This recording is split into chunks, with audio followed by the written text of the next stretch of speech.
الحمدللہ رب العالمین والعاقبۃ للمتقین والصلاۃ والسلام علی سید الانبیاء والمرسلین۔ قال اللہ تبارک و تعالی فی کلامہ المجید الحمدللہ رب العالمین، صدق اللہ العظیم۔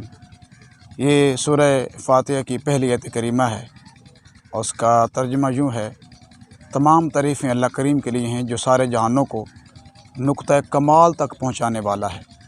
رب کسے کہتے ہیں؟ رب کا معنی ہے آہستہ آہستہ، درجہ بدرجہ، دھیرے دھیرے کسی بھی شے کو نقطہ کمال تک لے جانے والی ذات۔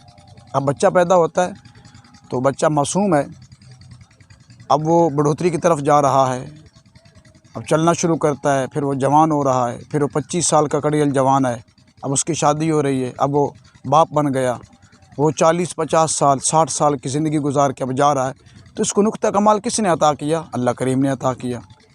اب ہم زمین میں بیج بوتے ہیں اور ایک کونپل نکلتی ہے اور پھر وہ ایک درخت بن جاتا ہے، سایہ دار گھنا درخت بنتا ہے۔ ایک چھوٹے سے پودے کو درخت کون بنا رہا ہے؟ اللہ تعالیٰ۔ تو رب کا معنی یہ بنا کہ جو سارے جہانوں کو نقطہ کمال عطا فرماتا ہے، وہ ہر مخلوق کو نقطہ کمال تک لے جانے والی ذات اللہ کریم کی ذات ہے۔ تو آج کی اس مختصر ویڈیو میں ہم نے قرآن کریم کی سورہ فاتحہ کی پہلی آیت کریمہ کی تفسیر اور ترجمہ کرنے کی کوشش کی ہے۔ انشاءاللہ یہ سلسلہ آئندہ جاری رہے گا اور ہم وقتاً فوقتاً قرآن کریم کی آیات بینات کے نور سے اپنے معاشرے کو منور کرنے کی سعی جمیل کرتے رہیں گے۔ السلام علیکم ورحمۃ اللہ وبرکاتہ۔